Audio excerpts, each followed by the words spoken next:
All right, you all ready to start? All right, I got the technical difficulties out of the way. Here we go.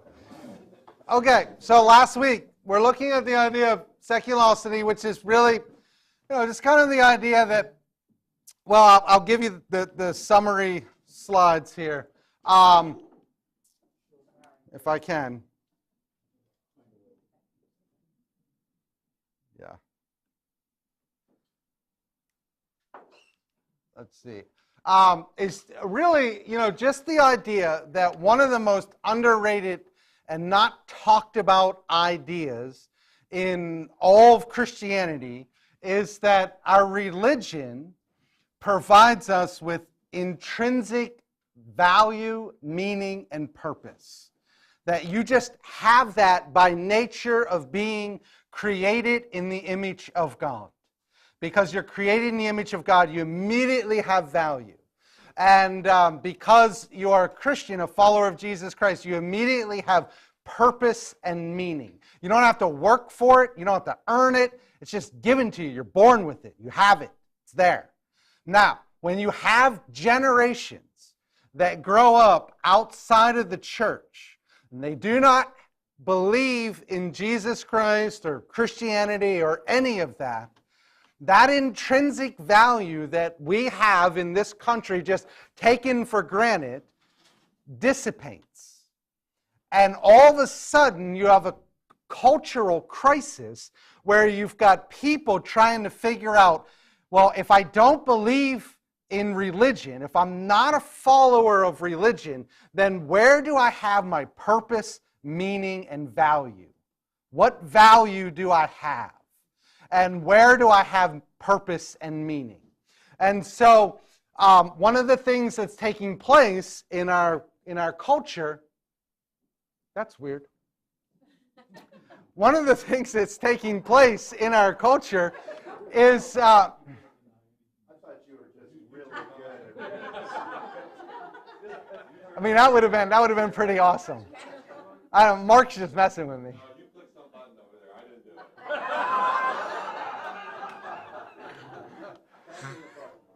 That's hilarious. All right, well, I'm not sure that I like this. Because I know, I could say, well, you misheard. But now I can't. Okay, that's really weird to me. All right, so if it provides purpose, value, and meaning to your life. When you take religion out, now you have the crisis of trying to figure out, where am I going to find that? And it's very much like hope. And I gave you the example of this last week. When you have hope, everything's great. But the moment that you have no hope, that you are hopeless, you immediately realize how important hope is. And what you have is you have a culture that has removed where value was given and immediately realizes, I need to have value, meaning, and purpose in my life. So where am I going to find it? And what I shared with you last week was one of the areas where we find it is in being busy. Did you do the test? How many people when you said, hey, how you doing? They said, busy, really busy, got a lot going on. It's a way in which we communicate to other people, I am valuable, I matter, I'm important, I'm doing a lot. If I'm not doing this, then I'm going to be missed. And I gave you the example of your boss. Your boss comes into your cubicle, and the first thing that you let your boss know is, I'm busy. Why? Because you want to communicate that I'm valuable. You can't let me go. Don't fire me. I'm valuable. I have purpose, meaning. When your boss comes in, you don't say, I don't have anything to do. I'm bored out of my mind. And so we use this in our culture to communicate to people that we're valuable, that we have purpose, meaning. So if that's what's taking place culturally, what are the areas where our culture is finding that value? If they're not finding it in Christ, where are they finding it? And what I shared with you last week was one of the areas where you're seeing people find it is in busyness. And I told you this week we're going to look at romance. That's the second area where people are finding value, me and Sherry, where they're finding value, meaning, and purpose. Now, I don't mean romance in the way that you think that I mean romance. I did have some risque slides prepared, but I decided to cut those.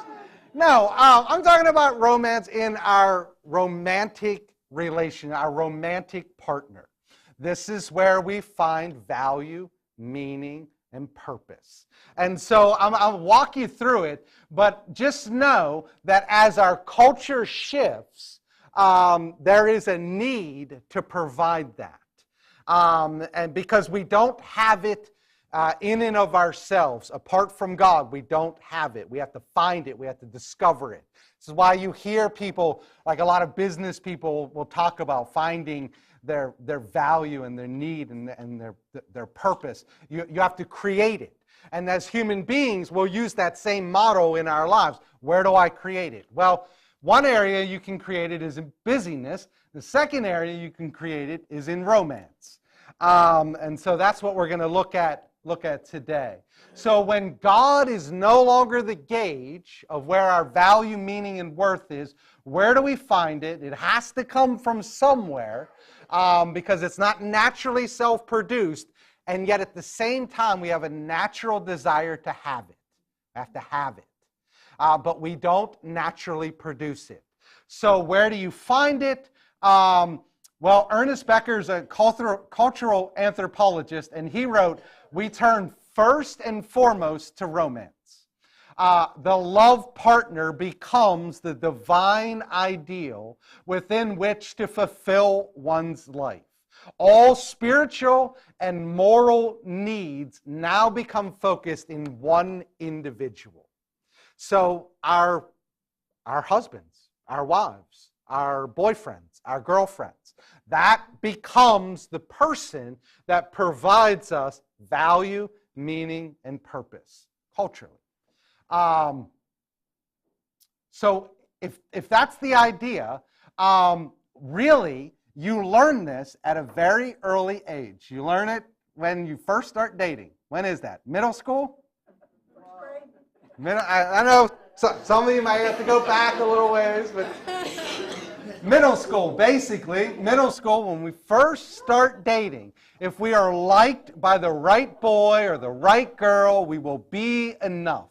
It's when we first spiritualize our social and romantic relationships. That if I was with this person would provide me what I need, and I would be enough. And so what you find, though, with 8th graders or 7th graders or, early on when they first start dating is it's deeper than just seeking affection or belonging or more than social standing. And these are all things that we generally collapse it to. We generally say, well, when you're in 8th grade, you're just trying to gain social standing, or you're trying to figure out affection, or you want a place to belong. It's bigger than that. What you want to know is, am I lovable? Because your parents can't give you that because they have to love you, right? And you know it. Like my kids know that I have to love them. They know that. In fact, whenever I say something, when they're down and I'll say, it's all right, I love you, their response sometimes is, you have to.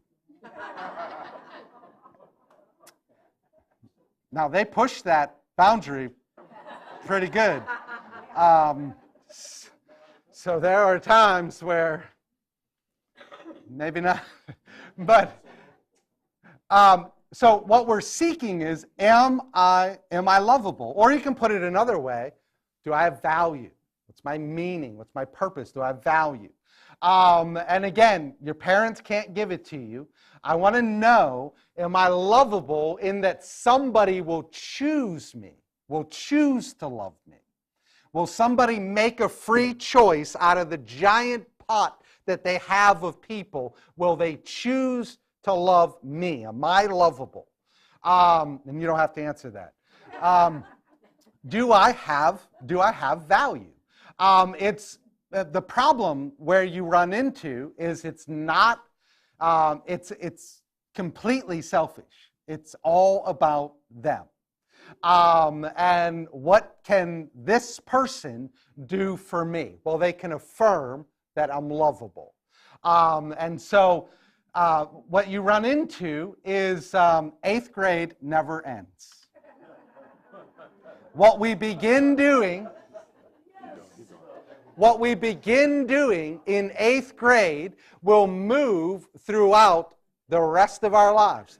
It will move into high school. It will move into college. It will move into long-term relationships. It will move into marriage. It will move into living together, where you are now looking at the person that you're with as a means to provide something to you, namely value, meaning, purpose.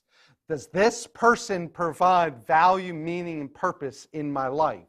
And so what you end up with is just Groundhog's Day from 8th grade on, particularly with guys, because we never move past 8th grade. But ultimately, what we learned, we carry on, unless we have some occasion where we will unlearn it. But for the most part, a lot of people move those relationships, how they functioned in 8th grade, throughout the rest of their lives, because they're looking for meaning, purpose, and value. So I already went over that slide. The problem is the relationship is by nature selfish. It's my need to be affirmed, my need for value, and that value can be lost. How's the value lost? Breakup, divorce, you don't even have to separate for that value to be lost. There are plenty of men who completely feel as though they are of no value to their wives, and there are many wives who feel as though they are no value to their husbands, because although they stayed together, the marriage has broken down. And so, yeah, okay. I'm confused because we're talking about this is supposed to be a substitution for religion. Is that correct? Mm-hmm. So all this stuff that's going on, if we have religion, which I guess most of us do here, then this is not relevant to us. Is that correct? To some degree. You will fall into this. You will fall into all these categories. And so what I want to be able to do is to point out different areas where we will have a tendency to slip into finding value outside of Jesus Christ. And these are generally the areas. So it's helpful in that regard. It's also helpful in understanding the culture that you live in. It's also helpful understanding the relationships that you are engaged with on a regular basis. You will see this in people's relationships. You will see people whose value is completely attached to who they are married to, dating. How does this work out with in Genesis 2 when God said to Adam, I'm going to give you a comfortable companion here, it's not good for man to be alone. Yeah, you're certainly, this is no denial of marriage or being in a relationship, but you are not supposed to find your value in your significant other. You are supposed to find your value in Christ. And if you are entering into a relationship to find value or to complete you, then what it becomes is a distorted relationship. The value comes from God. And when you already have that, then you can actually give to somebody. But if you are entering into a relationship to receive and not to give, then the relationship's distorted right from the beginning. And this is what you're seeing. And so people will look at the divorce rate and they'll say, well, I don't understand why the divorce rate's so high. These people just need to, figure out life. This is part of the reason why. Because they're trying to find value in something that will never be able to provide it, will always fail. Even if you stay together in a happy marriage, your spouse is not going to be able to provide that for you. because they were never meant to.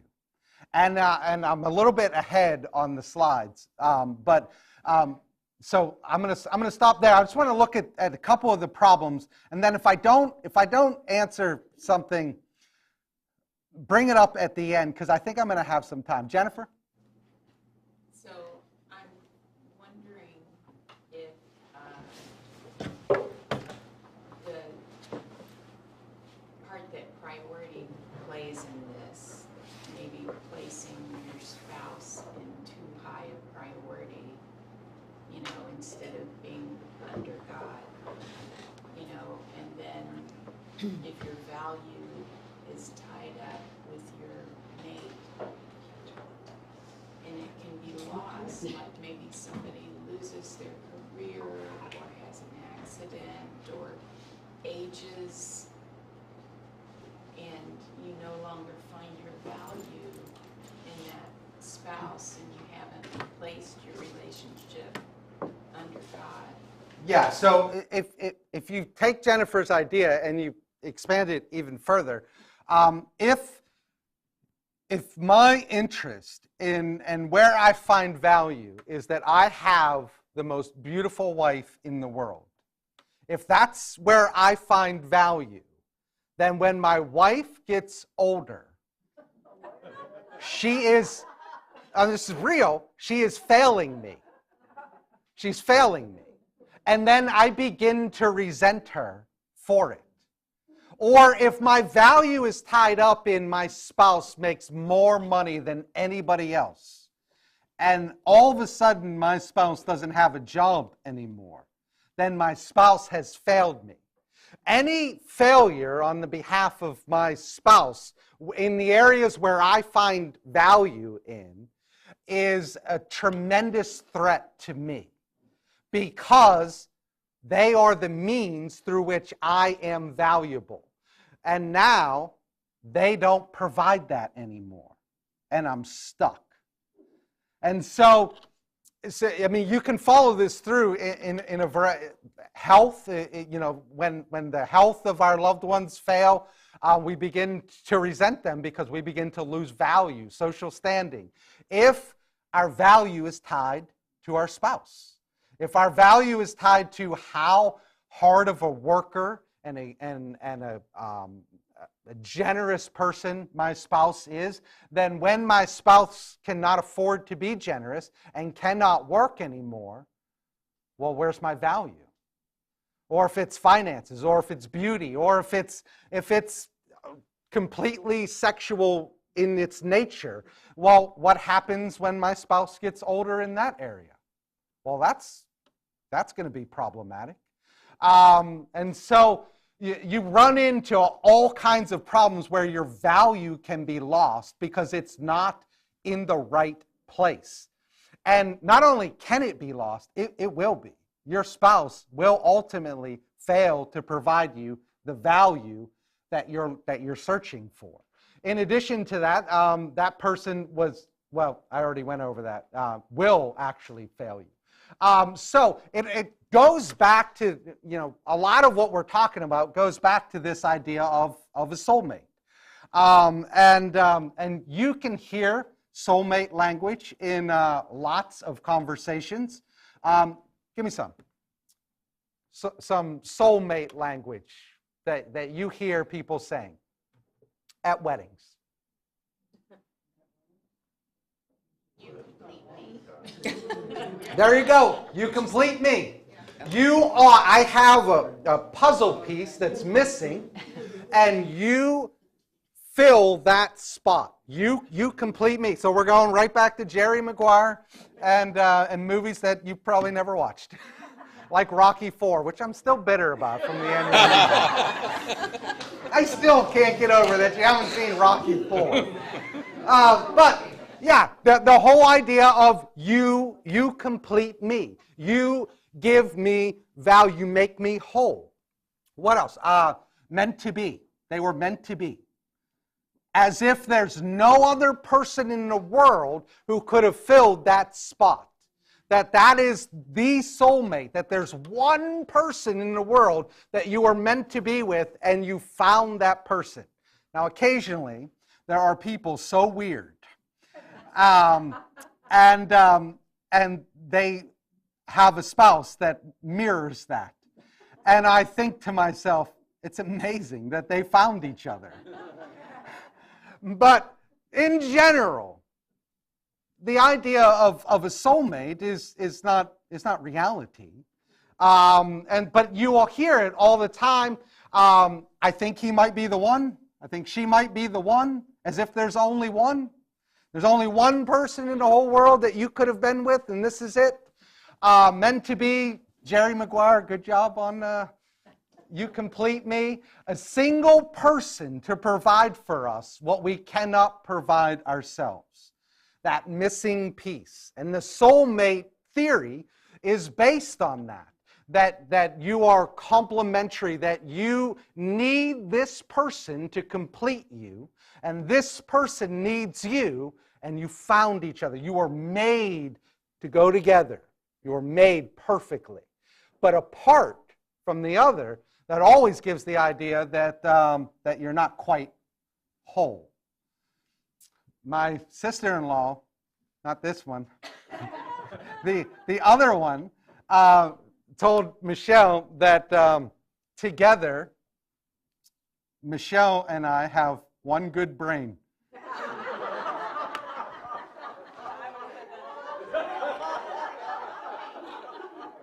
It was meant to be a compliment. I think she's got the 75% and I've got the 25%. But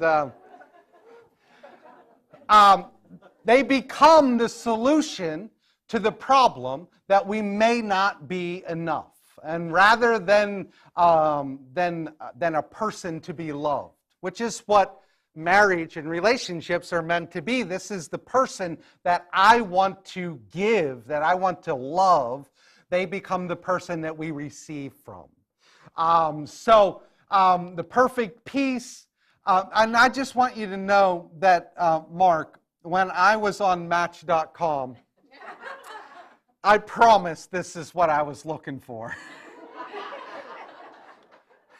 Mark took my computer and was working on it, and one of my open things was Match.com.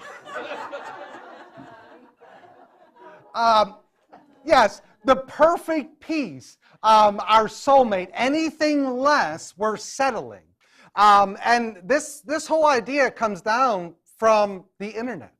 The internet's created this entire new world of dating where it's not the way that it used to be. The whole world is at your disposal.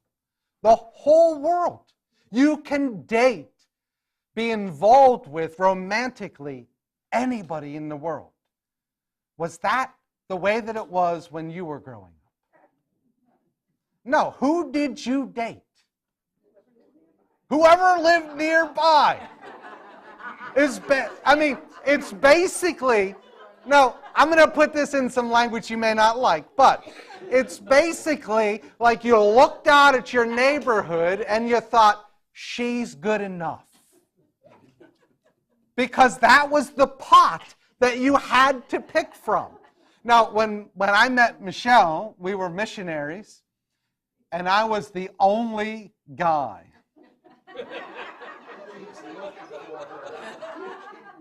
So I don't know what that says about her pot. I think there was a lack of options. So now dating is, rather than soulmate, you look for someone who was good enough. In decades past, your pot was smaller, who you were interacting with. Now the whole world is open to them, and you might think that that's wonderful and provides many options, but what it does is it creates this massive pressure and second guessing and lack of clarity, because did I pick the perfect person who completes me? You have the entire world at your disposal. Jack? She just reminded me, you said wait till the end. You're on the topic. I think I just out of blind good luck gave one of our sons some good advice one time. In 2003, he came back from the Iraq invasion, somewhat of a celebrity. He'd been with the lead unit. There's a front page article in the Florida Today on his experiences and the family history and all that. And when he got back, he found a lot of the girls he knew in high school and all calling him. And he said, Dad, he said, I can't figure out these girls. He said, I got a great job, I got security, I got benefits, I got a college degree and all that. And he says, I started wondering what in the world they bring to the table. I said, Jeff, you will know you found a right person for you when you start wondering what you bring to the table. And I think that's a pretty good guideline. When you start wondering if you're worthy, then Yeah, the majority of what we're talking about is that we're entering into relationships based on what we get rather than what we give.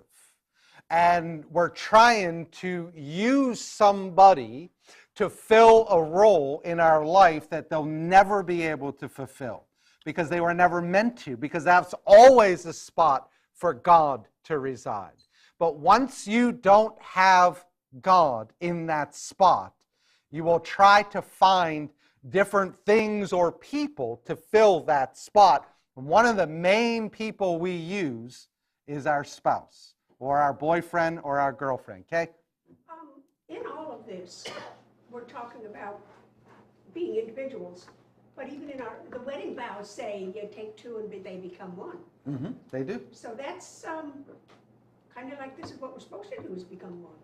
You do become one flesh through the Holy Spirit, but you do not find your identity, your purpose, and your value in that person. You find it in God, because the marriage covenant is a three-way covenant, God and the two of you.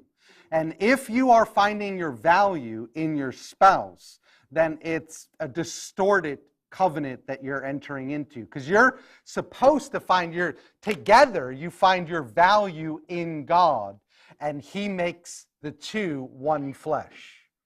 So what we're mostly talking about is finding your value in your spouse.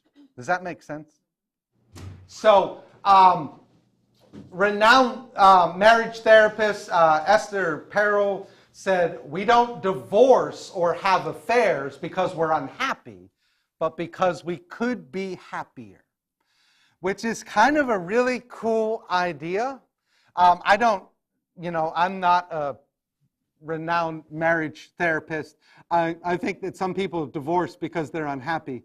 But I do think that a lot of affairs and many divorces take place simply based on the idea that I could be getting more from my spouse, that this person could offer me more.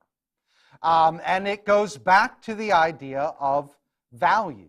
Can I receive more value from this person? Somebody had a hand up. Jennifer. This just sounds like wonderful premarital and marital advice. Okay. I think that's good.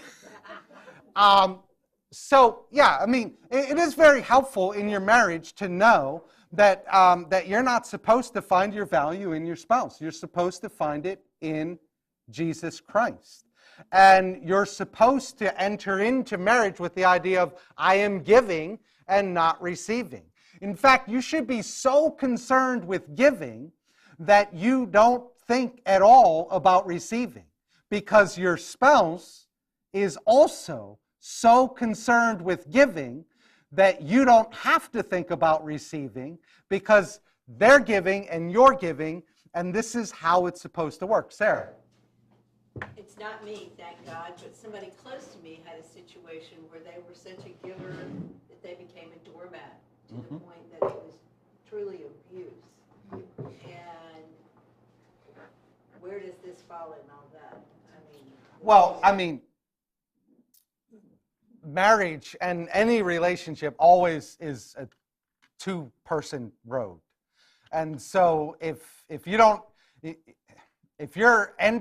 already in a marriage where you're being abused or you're just being taken for granted, then Are two different things. I mean, most of the men in this room, and I hate to be sexist, but most of the men in this room that are married expect clean underwear to show up in their drawers, and they take it for granted.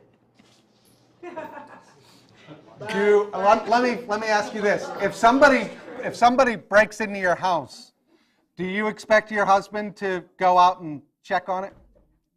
Well, back in the day, yes, he Do you did. take it for granted? Yes, but that occurred a lot less often than clean underwear. But when it does, you'll be really happy. Protecting himself at the same time. Perhaps. So, okay. Okay, if you move on from there, this whole idea is attached to the soulmate theory, the perfect person out there.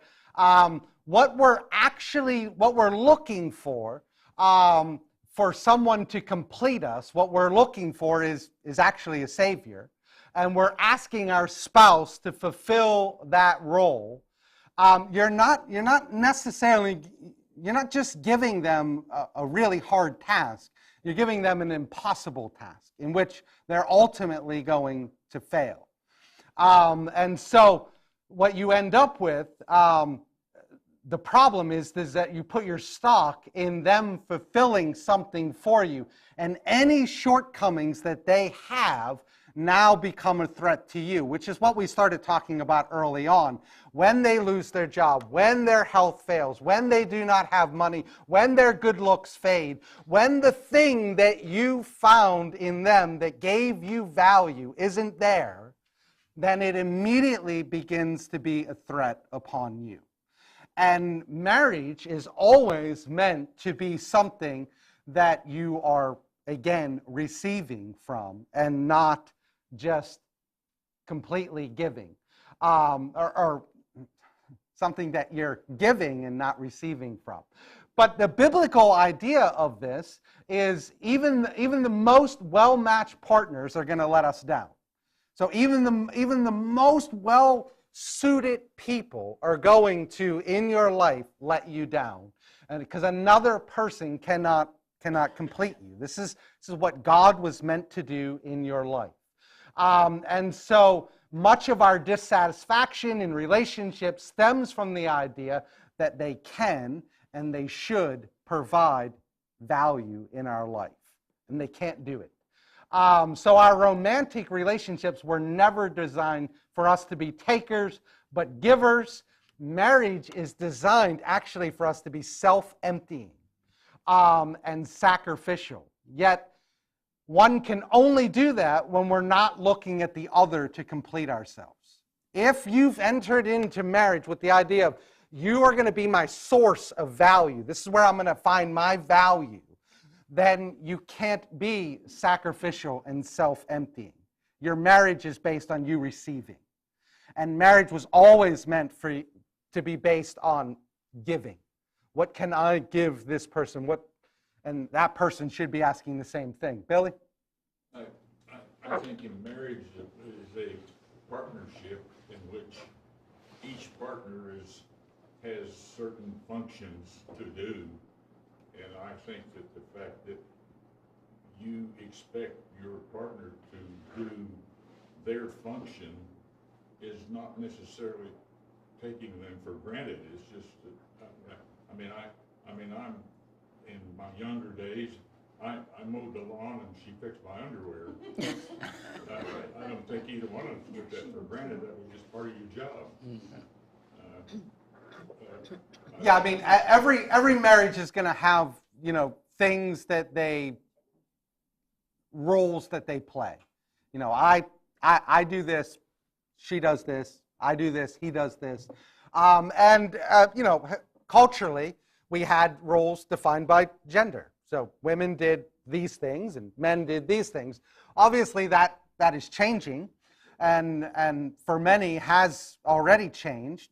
And so, but you have to figure out those roles by yourself. If I'm married to a a woman professional wrestler. If somebody breaks into my house, she's going to check. And I will be the one hiding under the bed.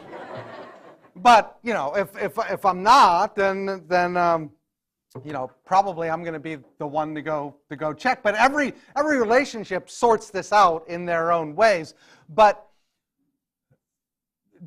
the roles don't have any part to play in it. What we're talking about is value and meaning and purpose, the bigger topic. And the bigger topic has to be fulfilled by God. Yes, you will come together as one flesh, and you'll live together as a married couple, and you'll figure out who's doing what and who's doing this. But neither one of you can be the one that provides value to the other. That has to be provided by God. I have to do, but I just want to say, like, chicken and waffles. Chicken cannot provide value. I don't know which is which. Chicken and waffles. Well, we haven't figured it out yet. Okay. Your chicken cannot provide value to waffles, and waffles vice versa. There you go. Somebody's All right. I'm pretty much, I'm done for now. And I'm just going to turn it over for different questions. Jennifer? I feel like some people think there's a contradiction between finding, we say that you're missing pieces, you completely. I don't think there's a contradiction. You are looking for something in your mate. And maybe you don't need just an echo. Maybe you're looking for somebody to help you grow a partner. It is a partnership. I don't think there's any contradiction in finding a partner and not basing your value on that partnership. Yes. And I think there is a distinction also with what Sarah brought up, that a marriage is a giving relationship, but there are people who become a doormat. But if you're not finding your value in that relationship, if you know your value comes from God, and if you have a priority on God, there's always going to be something above that relationship. So I don't think you can fall, at least as far, into the doormat syndrome as somebody without that great priority of God above. There's something beyond that spouse, beyond that mate, that's higher. Yeah, it's a lot of slides just to really say one very simple concept of your value has to be tied to God. And when you enter into relationships where your value is not tied to God, and you're using that relationship to find your own value, then that value is ultimately going to fail you. That spouse, that boyfriend, girlfriend is ultimately going to let you down because there's no way that they can fulfill that role. That we were not meant to fill that spot for another human being. With that said, we were meant to enter into a marriage partnership together, working together and living life together and sorting out our own marriage in our own way. And that doesn't mean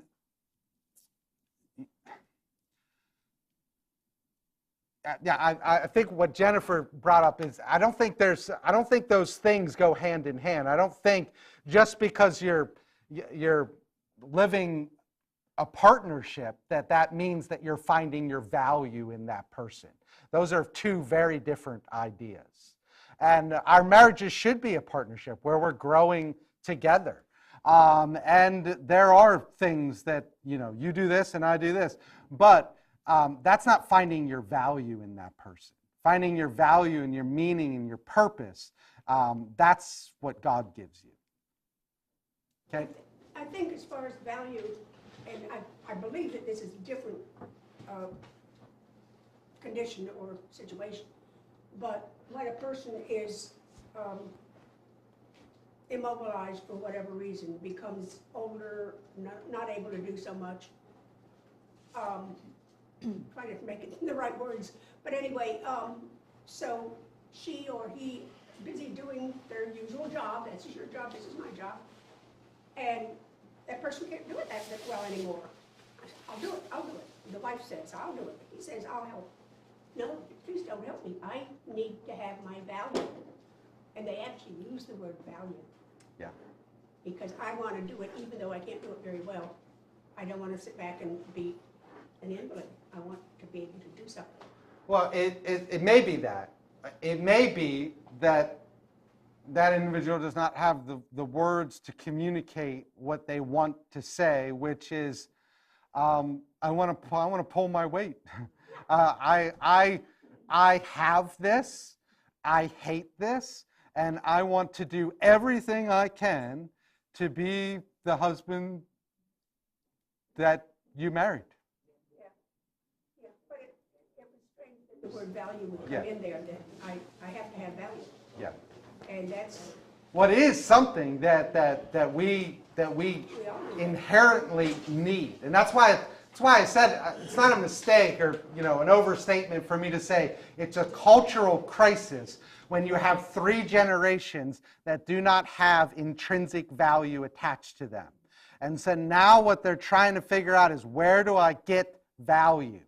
Well, and these are the areas where you're seeing them punt to. Busyness, parenting, romance. These are the travel. These are the areas where people are punting and saying, this is where I find my value. Billy. You're saying that ultimately, if they don't find their value in God, all these other things are not going to work. They're not working. And that's why the suicide rates are higher than they've ever been. And escalating, because there's no value. But it's not even that there's no value. Like, it's not even just that I don't see my value. It's that I don't even see your value. And so that's why you have murder rate escalating. The human life has no value. When it has no value, you can take life, and your own life doesn't have value. Alex? I'm a little confused. The reason being that we are here because we have faith. I presume most of us have. I had a very happy marriage, even though we had issues. So what, because of this, and I understand what you're telling us, but what are we to do about it? Because I don't feel that I'm taking anything away from this, because I've had my happy little world. And I understand that's the outside world, as I see it, with people who don't go to church and don't have faith. But what can we do about that other segment? Rebecca seems very eager to answer this. The author talks about it, though. He says, take this as a lens to see the world around you. If you are somebody with faith, you can use these as a mirror and see where you're falling into some of these traps, because we're still going to do it even if we have God. We will still do this. We will still lean in on some of these a little harder than others, or a little more often, and to use it as a lens to look at the outside world. So instead of saying, these people just don't know how to make marriage work, they don't have any good thing to, they're replacing God with their spouse, and that's never going to work. Or these people are so tied up on their kids' perfection. They're replacing God with their children's accomplishment. So when I read the book, it's really. Thank you. Yeah, it's my sermon this morning. So part of my sermon is on being salt and light and being involved and engaged in the world. Well, you can't do that if you don't understand the world around you. You can't do that if you don't understand what's happening in people's lives. We have a tendency to look at people's lives and say, well, they're really jacking everything up over there, and then we just go on. That's not what we're called to do as Christians. We're actually called to engage into what's happening. And it's not just us. It's for these people that are doing this, this is your children, this is your grandchildren, time is basically coming. These are all the people around you, your neighbors, your coworkers, your friends. This is what they are living. And it's really helpful to understand the world around you because you're called to engage that world, to be a part of that world. And we can't just stand at a distance, which the church has done for years. We just stand at a distance and we just judge people. You need to know what's happening in the world around you so that you can engage it, so that you can interact with it. So really good question, Alex. I really appreciate it. It is time. I am sorry for the lateness, but it's been fun. Next week is parenting. And even if you're not a parent, it matters. We're out of here.